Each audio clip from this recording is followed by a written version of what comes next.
Hey guys, welcome back to Life Between Lifts. I am your host, Drew. And I'm your host, Alina, and today we're going to be talking all about reverse dieting. We're going to talk about what it is, we're going to talk about how we use it with our clients, and we're also going to be answering some of your questions at the end. So make sure you stay tuned because we have a lot of questions from Instagram that we want to go over for you guys. Yes, so I am going to just give you a short and sweet version of what reverse dieting is. So, reverse dieting, if you don't know, it's just a small, gradual, strategic increase in your calories. Usually, we are implementing this with our clients for like before a fat loss phase or after a fat loss phase, but it doesn't always have to be that way. And normally, it is used for like metabolic adaptation or to improve energy, performance, recovery. Yeah, just that's like the short and sweet version, but we will get into it later about like pros, cons, all that stuff. Yeah, for sure. And I also want to mention what reverse dieting is not because I feel like a lot of people think like, oh, if I go through a reverse diet, like I'm guaranteed to lose weight. That's not the point of a reverse diet. A reverse diet is building that foundation. I like to tell my clients, we're not like guaranteed weight loss at this point. Some people might lose weight, some people maintain weight, some people gain a couple pounds. And also coming back to the fact that it is strategic. So when we increase your food, we're doing that strategically. So it's not just a free for all. It's not just, oh, I went over 300 calories every day. It's okay because we're trying to eat more. It's strategic, so you also want to make sure that you're staying consistent with everything then too. Yeah, I don't know if you agree with this, but I feel like if I had to put a percentage on it, I feel like a third of clients will maintain their weight, like a third of clients will lose, and then a third of clients will gain. And we really don't know before we take someone through a reverse diet. But again, I think the biggest thing to understand is that the goal is not to lose during a reverse diet. We're just trying to restore your metabolism and get your food up a little bit higher. If you do lose during that time, that is, fantastic. Right. But it's just not guaranteed for everyone. And pros of reverse dieting, we're going to go into pros and cons. So the biggest pro I think is like increased energy. So we're eating more food, we're consuming more food. Food is energy. So you're just going to feel better, but also you are going to probably like use your hands more when you're talking, or maybe when you're at work you might be like fidgety more, or when you get home from work, instead of like sitting your ass down on the couch, you might be like, oh, I kind of want to like mop or sweep, or you just like want to do more activities or chores. And so throughout that you are burning more calories. So you have an increase in your NEAT, which is non-exercise activity thermogenesis. So that's why a lot of people do actually lose weight in a reverse diet, because you have more energy, so you're just moving more throughout the day. So that's one big pro, is that you're going to have more energy, and that's also going to impact your performance in the gym. So because you have more food, you're going to be able to lift heavier, run faster, further, whatever type of activity you are doing. And that also can actually aid in, I know I just was like, the goal is not to lose body fat, but if you're like pushing yourself harder in the gym, you might actually burn more calories. So that could also lead to why some people lose weight in a deficit. The biggest thing for me when I went through my first reverse diet is improving your relationship with food. Just showing you that you can eat more without gaining weight. You can, have the bread, the pasta, the cereal, whatever that food that you might have viewed as off limits, is now you're eating it and you're like, wow, like I actually have more energy, I'm kicking ass in the gym, and it's not these good or bad food. So improving your relationship with food is a huge one. And then hormonal support, I think, is also really, really big. When we have underate for so long, that's going to impact your metabolism, that's going to impact your thyroid, just your overall sex hormones in general are going to be downregulated from just constant under eating. And so that's another huge thing for us, is as we're getting your food up higher, we're hoping that, if you are someone that gets blood work done, we're seeing an improvement in those markers as well. Those are what I see as like the biggest pros of a reverse diet. Yeah, I love that. And I feel like we always, especially us, we always talk about the pros of reverse dieting. And I think reverse dieting can be life changing. But I also want to go over the cons a little bit too, because not everybody talks about these. And I feel like it's important to also mention them too. So when you're maybe going through your first reverse diet, you're not thinking like, oh, I'm the only one that feels this way. Like, why do I feel stressed or anxious or whatever it is about this reverse diet?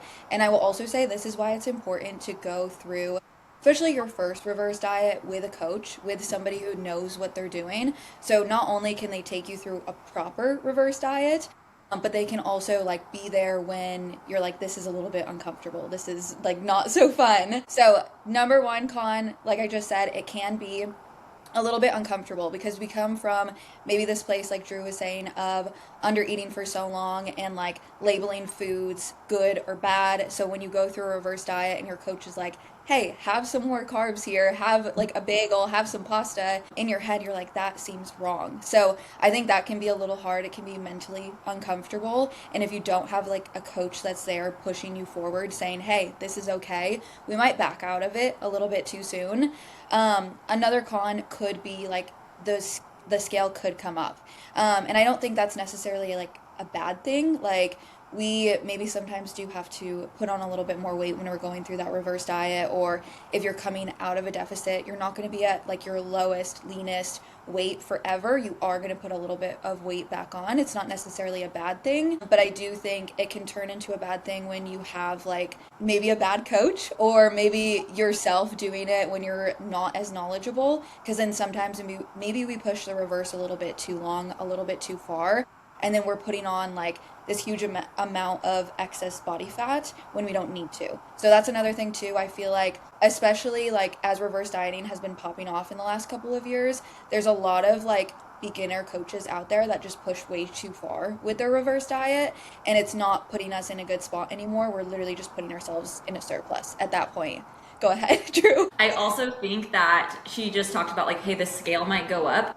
I think one thing we don't think about is anytime we see the scale go up, we immediately think like I'm gaining body fat, right? But you have to think if you're eating 1,500 calories at one point and then now you're eating 2,000 calories, food holds weight. So you might just be heavier on the scale because you literally have, like 500 more calories in your stomach. And a lot of that is going to be carbs. Carbs hold on to water, so we're restoring your glycogen. So I also think that's important too, is like, we as a coach, we're taking everything into account, just not just the number on the scale, but how you're feeling and all of that. But if you are not working with a coach and you're doing this on your own, think about that too. Like, how much more food are you eating, and are you actually putting on body fat, or is that just like literally food sitting in your stomach?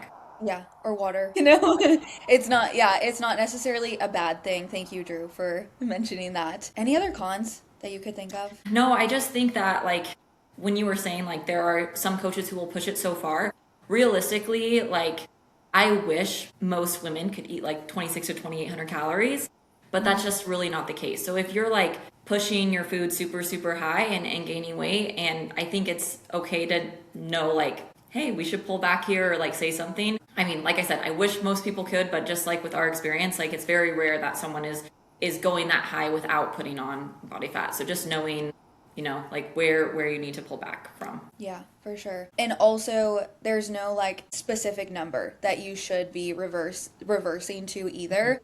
So paying attention to all of the things that Drew was talking about, paying attention to your scale, how you're feeling in the gym, that's going to really tell you, and we're going to get into it too, when to end the reverse diet as well. So I know sometimes we have like these like magic numbers in our brain, but it's not always that simple. I wish it was. Yeah. So if you're thinking like, okay, am I a person who needs to go through a reverse diet? Like, is this me? We're going to talk about that. So who is a reverse diet for? Number one would be someone who is just like a chronic dieter.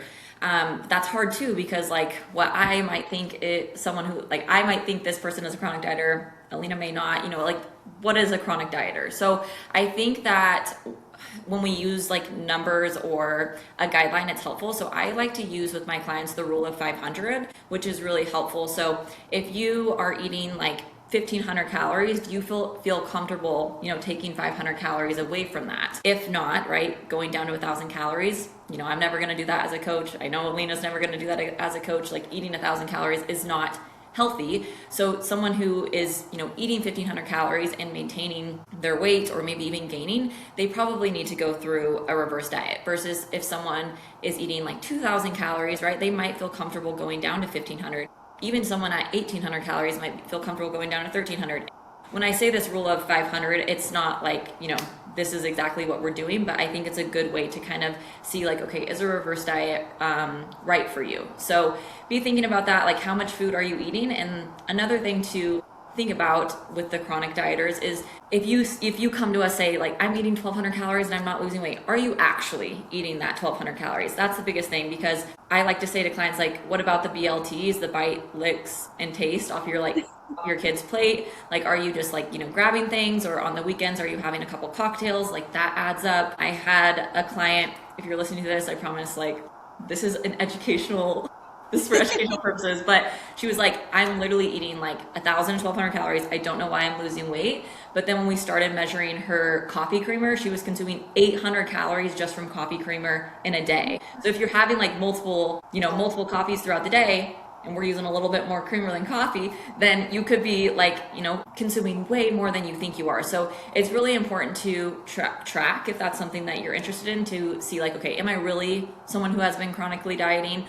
Or am I just like not, educated with tracking macros, and I need to, have a coach that helps me through that. So chronic dieters, that was a long answer for that. Gosh, what else? People who have really poor recovery. So like if you are like, training super hard and you just always feel tired, you always feel exhausted, you're always sore, we probably need to bring your food up a little bit.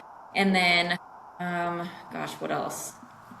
Can you think of anyone? Chronic dieters, poor performance. I think health markers are huge too. Like if we are looking at your blood work and like thyroid is downregulated, everything on your blood work may just be, not optimal. We're never going to be able to heal our hormones when we're under eating. So I think that's something that you have to understand too, is like, we sometimes really want to lose body fat, but if our internal markers are not in a good spot, we might have to spend some time in a reverse diet, getting food up and restoring all of that before we jump into a fat loss phase. Beautiful. No, that was good. And I guess we could touch like who reverse dieting is not for. I think really the only thing on that is like if you are already consuming a good amount of food, then you probably don't need to enter a reverse diet before a fat loss phase. Yeah, yeah. And I think we kind of talked about this the other day, but another way you could use a reverse diet too, I know a lot of times we talk about like reversing to set yourself up to go into a fat loss phase, but Drew and I have also like reverse clients who maybe do want to like put on some muscle. So reversing them into a surplus if they struggle to eat enough food. You're going to do so much better if we slowly bring your food up versus throwing 300 calories at you to get you into a surplus. So that's another reason too that you could go through a reverse, is if you wanted to put on muscle but you struggled a little bit with eating, or also you just don't want to like overshoot your surplus. Yeah, I guess we didn't really touch. I should have explained this in like what a reverse diet is, but that's just what Alina said. That's the reason why we make these small incremental changes, is because if you're eating 1,500 calories and then I'm like, bam, here's 2,000 calories, put it down. One, that's going to be mentally hard, physically hard, but also your body is not going to be able to just make that slight adjustment. So that's the reason why we make these small increments, is because your metabolism just adapts to that amount of food.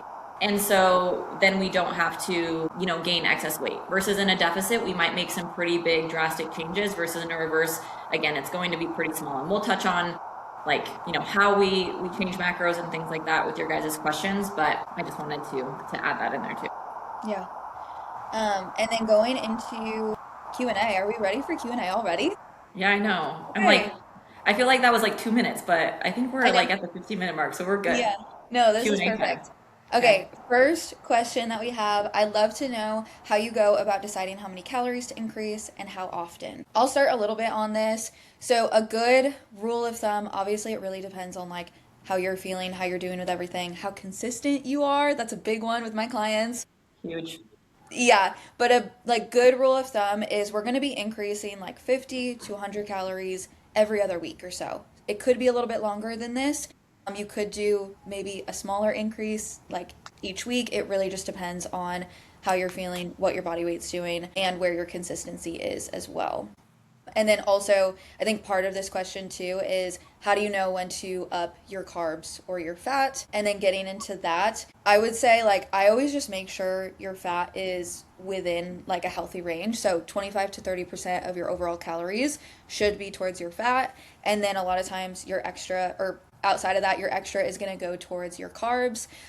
We might have like certain scenarios too where we do increase your protein. If your protein is coming in really low, I'll increase that too in your reverse, but mainly it is going to be your carbs and your fats as well. Yeah. I think the biggest thing in like all these questions is like, it's so annoying when we just like, well, it depends. I Well, know. it depends. But that's really like the truth about everything because that's why we do coaching is because everyone is so different. Everybody's body responds so differently. And I think that's what's so beautiful about coaching is that it takes us as coaches a while to learn our clients' bodies and how people respond because I do have some clients who I can make, a 25-gram increase to carbs, which is 100 calories, and their body's going to, respond to that beautifully. Versus that sometimes I have a client who I'll make, like a 12-gram increase, and we see like a big jump on the scale. So it's really just learning your body, and that's again the beauty of having a coach is like it takes the guesswork out of it for you, and we are the ones that are able to do all the macro tetris and all of those things. And then I think about the carbs and fat. I think that's majority of the time it's an increase to carbs. You're making an increase to fat a little bit less frequently just because, again, like she said, keeping you in that healthy 25 to 30% range. And that's 25 to 30% of your overall caloric intake. But yeah, we're on the same page with all that. So Yeah. next question is why the body is maintaining weight as we increase. And this individual said, because I think it is wild. We already touched on this a little bit, but it is because we're just making such a small increase to food. That's one. And then also, like I touched on before, is you normally when you have more food, you're just moving more throughout the day. So, like I said, moving with your hands more, fidgeting more, you might be like just not sitting as much. And then also, you're probably just more consistent. That's really the biggest thing is like when you have a coach, you're tracking macros, we're holding you accountable. So you might be like, wow, I'm eating so much more. But in the past, when you didn't have a coach, you were eating 1,200 calories, but then on the weekends you were consuming, 2,500. So it seems like you're eating more, but possibly you actually are not. Maybe it's just like the exact same that you were 3 weeks ago. It's just more consistent across the board. Yeah. And that's why, like, I will say too, we're not breaking any rules here. When it comes to reverse dieting, I feel like a lot of people, they're like, oh, you're eating more food. Like, it doesn't make sense why you're maybe losing weight or maintaining weight or whatever it is. But like Drew kind of talked about there, maybe your food is exactly the same, but we're just more consistent, Or like if you're feeling more energized, you're going to be working harder in the gym. You're going to be moving a little bit more. So we're not changing like calories in, calories out by any means. I think that's also a good thing to remember too, is like reverse dieting is not like something that breaks. Yeah. It's not a magic pill or like something crazy. Yeah. Yeah, Yeah. exactly. I just wanted to touch on that. And that's honestly like, a great marketing tool is like, wow, you're eating so much more and like all this stuff. But if you are losing weight, you're in a caloric deficit. Yeah. Point Period. blank. Period. Yeah. Yeah. Like there's nothing crazy. Like if you are losing weight in a reverse, yes, you may be eating more, but you're still in a caloric deficit. So if like that is confusing, ask your coach. But like you're in a caloric deficit no matter what. There's Yeah. no like it's not anything crazy. Yeah. We're not breaking any rules. Yeah. I wish it was like something really cool that we could say we're doing, but I it's not. know. I know. Do you want to go with the next question? Yes. What is your best practice in choosing foods when increasing so it's not just yay, ice cream and cookies, as my husband says? I do think like yeah, it can be really easy because you're like, oh, look at all this extra food that I'm having. I can fit in sweet treats and everything. And it is nice to like have that flexibility. But at the same time, your foods should be staying like relatively the same. We're just increasing like the amount that we're having there. And sometimes we might be able to like swap our toast for bagels or swap like potatoes for pasta or stuff like that, which is really nice. But besides that, like we're just making our meals bigger and we're just adding more to like what we're already having. So we're not trying to like transition to like eating all of these like ice cream and cookies and desserts. Like we still want that main focus to be within our meals. Yeah, I think a good like example is if you listen to last episode, which if you didn't, you need to go back and listen to it. But my go-to meal is like I love cream of rice or oats with blueberries and peanut butter. So instead of having like 40 grams of oats, I'm just gonna bump that to 60 grams. Or instead of, like 100 grams of rice, I'm just gonna bump that to 150. So really like the meals that I love and enjoy, they're not changing. I'm just eating more. And I like to tell my clients like, hey, we're eating more food. Let's try to put more of that food towards your pre meal. Like, can we have some more carbs pre-workout? Because then you're going to be able to push a little bit harder in the gym and then, obviously get more gains. So I think just trying to increase it in the foods you're already eating, but it's nice to sometimes have a cookie or a sweet treat too. So it's like, there's no right or wrong way, but I think it's just like, finding that balance between them. For sure, yeah. And you're gonna feel so much better, like Drew said, if you're adding to like that pre-workout meal than like leaving 1,000 calories for dessert at the end of the day. Like we don't need that excess. Like we can still have our sweet treat, but then also take advantage of more food in the gym too. Yes. Next question. Why or why not fiber should increase as your calories increase? So as our food is getting up, should we be increasing our fiber? Alina, correct me if I'm wrong, but you use 14 grams of fiber per 1,000 calories. Yeah, It's yeah. like it's a baseline. Like it's not, everyone will be doing this, but that could be a good estimate for you if you're consuming, 2,000 calories around 28 grams of fiber. But this question, I actually like hate fiber, honestly. Like the topic of fiber, I just I don't love it know. because like everyone's like, you need more fiber, then you're gonna poop better, which really it's in my case, it's never usually the fiber. Sometimes it is, but it's very rare. And some people like I poop very well. Sorry for people that are listening. 6 grams of fiber. Like my body just like chills on the higher end of fiber. But I have some clients that I have to pull them back down to like 20 grams of fiber, and that's where they feel best at. So I really think that this answer, and Alina can, chime in and say what she says, but I think this is so individualized. Like everyone is so different with fiber and how their digestion is. But one thing that I want to know is, but I'm gonna go down a rabbit hole. I'm like a fiber hater. So hold on, let me keep going on this. One You're thing like, is listen that, to Alina after my 10 minutes is up. No. but too much fiber will constipate you. Too little fiber will constipate you. So you have to find that middle ground. And I'm just gonna throw that out there. All my clients that are listening are gonna be like, Drew literally says this all the time. If you are consuming high fiber, low carb tortillas that have like 25 grams of fiber in one No. tortilla, get that shit out. Go have a normal tortilla that has the same amount of carbs. Stop getting your fiber from synthetic fiber in a white tortilla. When you look at a tortilla, is there fruits in there? No. Is there vegetables in there? Is there whole wheat in there? No. So yeet that thing out of here and get your fiber from fruits and veggies. Love that, Drew. Beautiful. And I will say too, like honestly, I mean, I don't know if people are gonna get mad about this, but I will say like I keep an eye on my clients' fiber, and the only time that I really kind of intervene is when they are having issues, and like if Yeah. their fiber is super low or super high or something like that. But and then that's where I use like the 14 grams per 1,000 calories. I think that can be helpful because then if they're like super low, like way below that, let's like say they were having 10 grams of fiber a day and they're eating 2,000 calories, then at that point I'd be like, okay, let's inch this up a little bit. Maybe let's start to aim for 14 grams, slowly inch up from there so we're not, again, feeling constipated as we're increasing our fiber. But yeah, I really like if you're feeling good on 30 grams of fiber, beautiful. If you're feeling good on 20 grams of fiber, beautiful. If you are seeing issues and I do notice like you're way below or way above that kind of estimate there, then I'm going to look at that and be like, hey, let's adjust this a little bit. I don't know if you feel the same way too, but just because it is so individual, you know? Yeah, and I know this podcast was about reverse diet and not fiber, but I still have more because I'm Sorry. still so passionate. I'm still so passionate about this. If also, last thing about fiber, and then I'll shut up. And you can, this might be controversial. You can disagree with me later, but also I am not the biggest fan of like fiber supplements. If we're traveling, it's really hard to get in fiber, which I get. But if clients are like, you know what, I'm just not going to eat fruits and veggies and take a fiber supplement, I don't love that because foods that are higher in fiber are also really high in micronutrients. You're just going to feel better eating those foods. So if we can, just get it from whole foods. That's my last take, and I'll shut up. No, I love that. I think that was a good little addition because I have a lot of clients who are like, I'm just going to take this fiber supplement instead. And I'm like, okay, but just like eat more raspberries. I'm confused.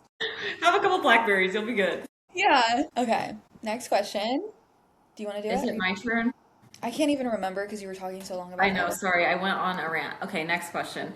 Should the reverse be treated as a bulk or a growing phase? So, I don't know necessarily what this question means because, like, what is a bulk or a growing phase? So, like, in a reverse, can we build muscle? Yeah, definitely. We're eating more food. We're, probably training harder. So, we definitely can be putting on some mass during that time, but it's definitely not the purpose, and it's not like an intentional bulk or growing phase. So like Alina said earlier, usually we might reverse you up to maintenance. So we might reverse you up to a maintenance calories, and then from there we might take you into a building phase. So just because someone is reverse dieting, that doesn't mean it has to be like a reverse diet to a deficit or fat loss phase.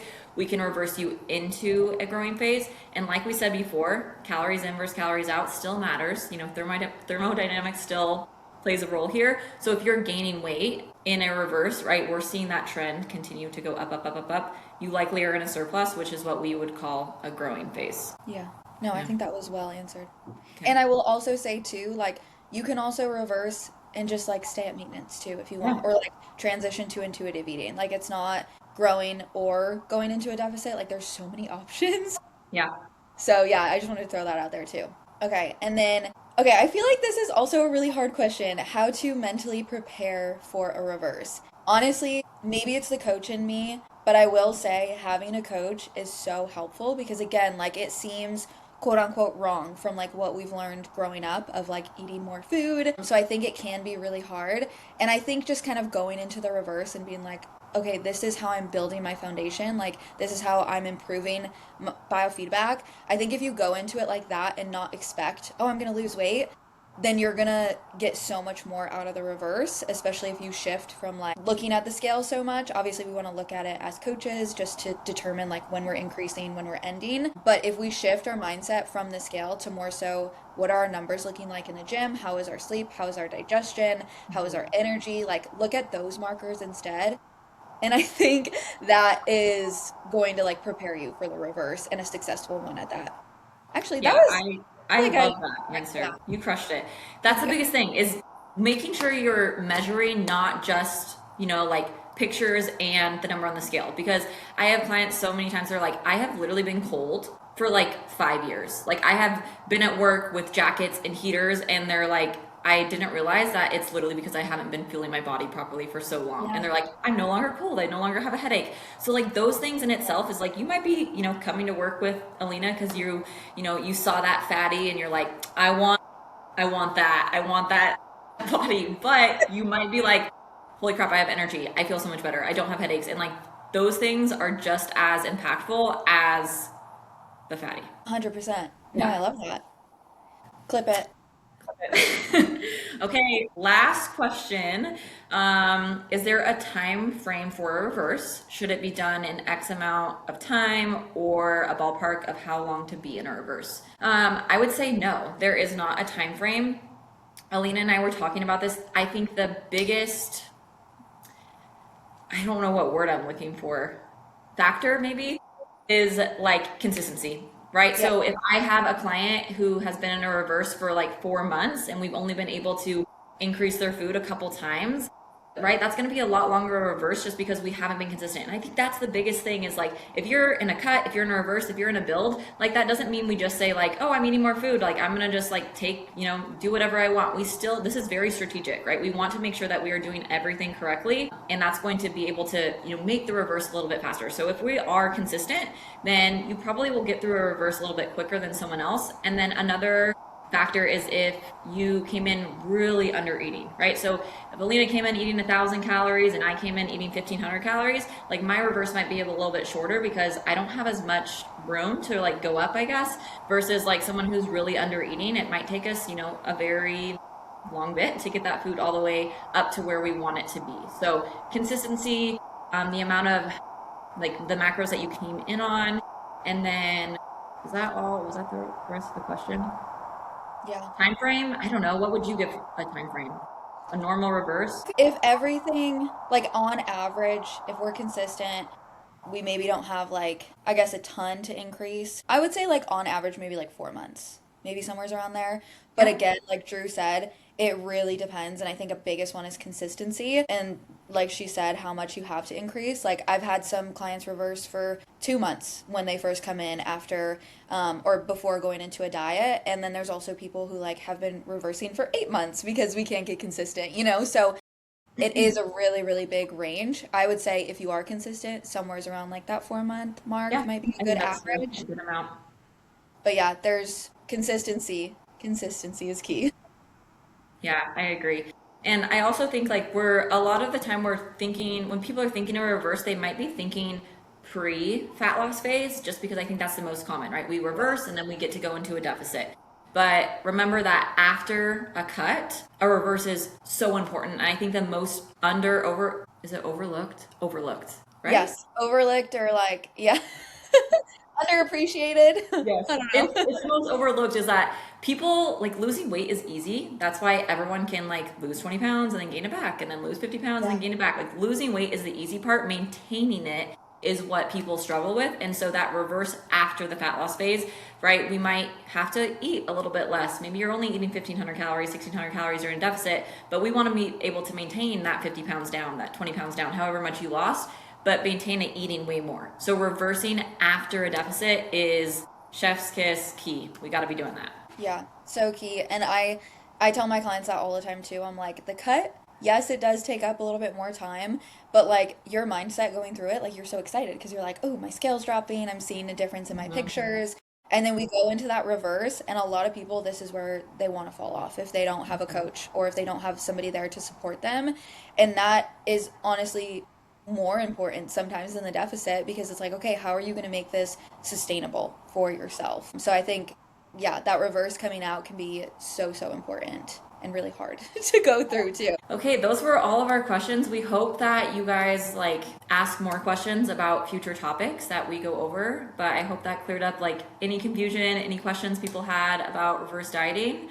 But I think that's it. We'll see you guys next week. See you guys next week. Bye.